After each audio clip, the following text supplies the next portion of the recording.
Assalamualaikum warahmatullahi wabarakatuh. Selamat pagi. Kita akan diskusi tentang teori inspirasi dan peluang bisnis dari bukunya Hendro Paplima. Ketemu lagi dengan saya, Ibu Eris Dianawati. Pada bab ini, kita akan membahas tentang cara menemukan inspirasi dan dari mana timbulnya. Kemudian kita akan membahas tentang mengenal peluang dan dari mana asalnya serta cara menemukannya. Kita akan membahas tentang apa arti peluang, kemudian kita akan mencari sumber potensi peluang, kemudian kita akan membahas tentang aku, bisnis, pasar, dan produk. Apa hubungan dari keempat variabel ini? Selanjutnya kita akan merancang faktor keberhasilan peluang usaha dan mengenal faktor kegagalan usaha. Setelah itu, kita akan mempelajari tentang karakter personalitas sehubungan dengan cara menemukan peluang usaha. Selanjutnya akan kita bahas tentang rasio kesuksesan sebuah bisnis, dan yang terakhir kita akan mendiskusikan tentang the business team skill. Sedikit cerita tentang penemu Google, ya. Larry Page lahir pada 26 Maret tahun 1973. Dia dibesarkan di kawasan East Lansing, Michigan.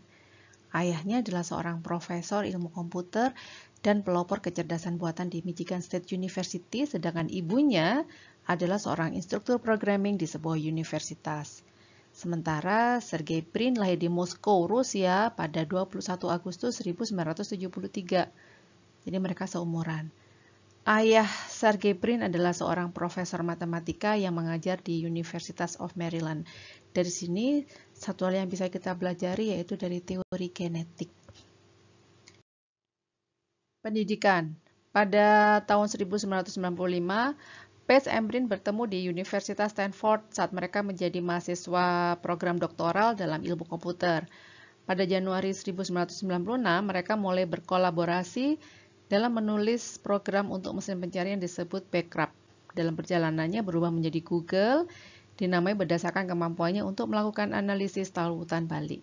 Proyek ini menghasilkan makalah penelitian yang sangat populer dengan judul The Anatomy of a Large-Scale Hypertextual Web Search Engine. Mesin pencari ini unik karena menggunakan teknologi yang mereka kembangkan yang disebut PageRank yang menentukan relevansi situs web dengan mempertimbangkan jumlah halaman bersama dengan pentingnya halaman yang ditautkan kembali ke situs aslinya. Pada saat itu, mesin pencari memberi peringkat hasil berdasarkan seberapa sering istilah pencarian muncul di halaman web. Ini kita kategorikan dengan teori develop. Kata kunci selanjutnya adalah hutang. Page dan Brin mulai bekerja mengembangkan mesin pencari mereka yang merupakan proyek yang sangat sedikit dilakukan pada saat itu. Beroperasi dari kamar asrama mereka, kedua sahabat ini membangun jaringan server menggunakan komputer pribadi yang murah dan bekas. Mereka bahkan memaksimalkan kartu kredit untuk membeli terabit disk dengan harga diskon. Kartu kredit di sini fungsinya adalah kartu hutang.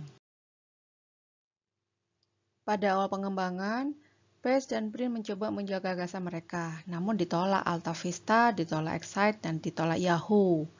Akhirnya mereka mengembangkan proyeknya secara mandiri dengan dana terbatas. Setelah dikembangkan lebih lanjut, mesin pencari Google akhirnya berubah menjadi komoditas menarik. Jadi mahasiswa satu hal yang kita di sini bisa pelajari yaitu menjadi pribadi yang tangguh. Walaupun ditolak, itu bukan berarti bahwa akhir dari segalanya, ya.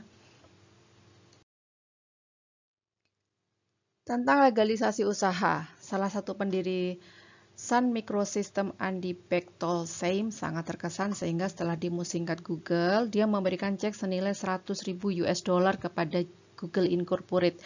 Meskipun faktanya Google sebagai badan hukum belum ada saat itu. Jadi di sini pentingnya legalisasi usaha. Namun, langkah berikutnya tidak memakan waktu lama karena Google akhirnya meluncur pada tanggal 4 September 1998. Cek itu juga memungkinkan mereka untuk mengumpulkan 900.000 dolar US untuk putaran pendanaan awal. Investor lainnya yang menyuntikkan dana termasuk pendiri Amazon Jeff Bezos. Investor, siapa dah investor ini? Orang yang tertarik dengan usaha kita dan mau menanamkan modalnya dengan pertimbangan pembagian keuntungan.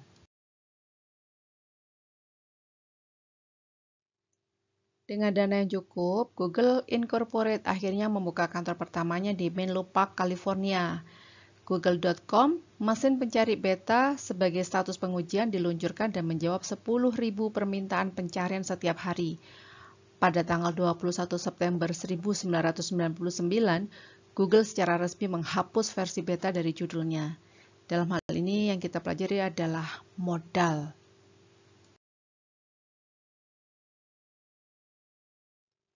Pada tahun 2001, Google mengajukan dan menerima paten untuk teknologi PageRank yang mencantumkan Larry Page sebagai penemunya.